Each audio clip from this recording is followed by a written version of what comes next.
राष्ट्रीय लोक जनशक्ति पार्टी को इग्नोर कतई नहीं कर सकता है एनडीए चाहे भारतीय जनता पार्टी। ये सब विदित है।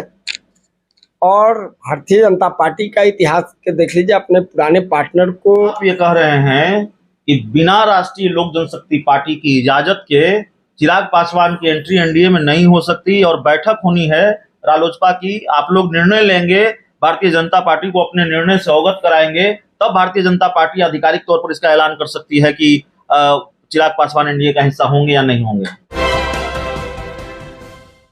नमस्कार, आप देख रहे हैं सिटी पोस्ट और मैं हूं अभिषेक मिश्रा। लोक जनशक्ति पार्टी रामविलास की एंट्री एनडीए में होने जा रही है। चिराग पासवान भारतीय जनता पार्टी के लिए गोपालगंज और मोकामा में वोट मांग रहे थे और यह इस बात का मजबूत संकेत है कि तकरीबन चिराग पासवान की एंट्री एनडीए में हो चुकी है। उनका हेलीकॉप्टर एनडीए की छत पर लैंड कर चुका है। सवाल यह है कि 36 के नहीं 72 के सियासी रिश्ते हैं चिराग पासवान और उनके चाचा पशुपति कुमार पारस के बीच। क्या एक मयान में दो तलवार रह सकते हैं, रहेंगे? शर्त वाली बात भी सामने आई थी कि जहां चाचा रहेंगे वहां हम नहीं रहेंगे और रालोसपा की तरफ से यह कहा गया था चिराग पासवान की एंट्री एनडीए में नहीं होने देंगे। हमारे साथ रालोसपा के प्रदेश प्रधान महासचिव केशव सिंह हैं। केशव सिंह जी, आधिकारिक घोषणा तो नहीं हुई है, लेकिन अब यह तकरीबन ये तय है कि तकनीकी रूप से कम चाचा और चिराग पासवान साथ आ गए हैं। आप भी बीजेपी के लिए वोट मांग रहे थे, चिराग जी भी बीजेपी के लिए वोट मांग रहे थे। चाचा भतीजा दोनों भारतीय जनता पार्टी की जरूरत बन गए बिहार के उपचुनाव में। देखिए, राजनीति में ये सब चलता है जी। कोई जरूरी नहीं है कि चिराग पासवान एनडीए में आ ही गए हैं। बहुत सारे लोग, चिराग पासवान के पास विकल्प क्या था जी? विकल्प यही न था, या तो महागठबंधन के लिए वोट मांगे या नहीं तो एनडीए के लिए वोट मांगे जी। और दोनों में वो महागठबंधन में जा नहीं सकते हैं, यह हम पहले से कह रहे थे। एनडीए उनको अभी ले नहीं रहा है, लेकिन ठीक बात है कि उनके लिए कुछ प्रस्ताव, प्रपोजल भारतीय जनता पार्टी के तरफ से हम लोगों को आया।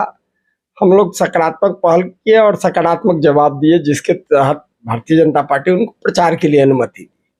प्रचार किए हैं। अभी देखते जाइए राजनीति में क्या होता है। अभी तो राष्ट्रीय लोक जनशक्ति पार्टी का राष्ट्रीय कार्यकारिणी का बैठक बहुत जल्द होने वाला है। उस राष्ट्रीय कार्यकारिणी में हम लोग तय करेंगे और एनडीए को अवगत कराएंगे। उसके अनुसार एनडीए अपना निर्णय करेगा। जब एनडीए ये फाइनल निर्णय ले लेगा तब जाकर के, चाहे राष्ट्रीय लोक जनशक्ति पार्टी इस पर अपनी सहमति दे देगी, उसके बाद ही इसको मानिए क्या फाइनल गेम है, नहीं तो क्लोज भी हो सकता है।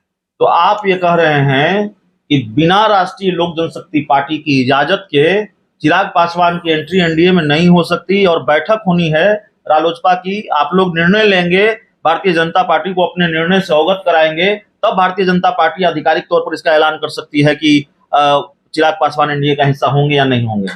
देखिए, ये तो सिंपल बात है।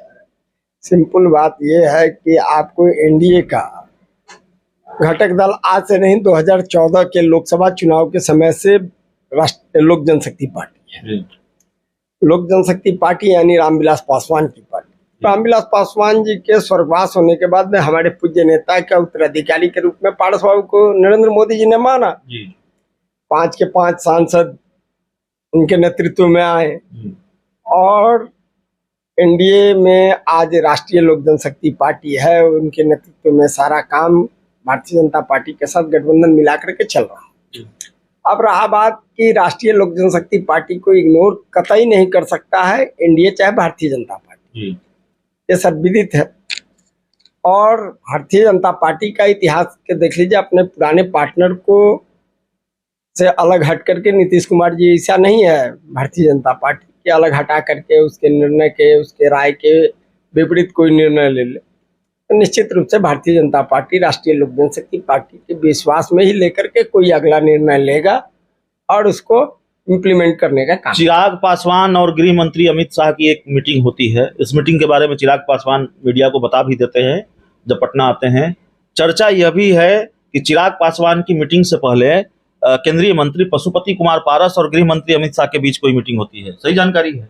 ना, ये गलत, बिल्कुल गलत आपको है जी हाँ, पारस बाबू से जरूर भारतीय जनता पार्टी के कुछ नेता है, जी नाम लेना हमको अभी उचित नहीं है, जी वो लोग आकर के इनका विचार पूछे थे, जी। तो उस विचार को इन्होंने अवगत करा दिया था। चिराग जी और गृह मंत्री अमित शाह के मीटिंग से पहले दो चीज का सहमति जरूर लिया गया था। जी एक तो ये बात आया था कि आप और चिराग पासवान एक हो जाइए। जी इसमें सीधे सीधी सवाल है कि चिराग पासवान जी जिस ढंग से पार्टी चलाए हैं, चाहे जिस ढंग से पार्टी चलाते हैं, चाहे कुछ लोगों को दल में जो समर्पित करता है उनको अपना विरोधी मान करके चलते हैं, तो वैसे स्थिति में सारे लोगों को कुर्बान करने के लिए नहीं न किया जा सकता है। बढ़िया, तो ये हुआ कि यदि हम लोग ले समर्थन उनका ले, चाहे कहीं पर हम लोग ले करके चले, तो कोई आपत्ति है आपको? तो हमारे नेता राष्ट्रीय अध्यक्ष ने कहा कि अभी हमको कोई आपत्ति नहीं है, बाकी हम राष्ट्रीय कार्यकारिणी का बैठक करेंगे, उसमें फाइनल निर्णय लेकर के आप लोगों को अवगत कराएंगे।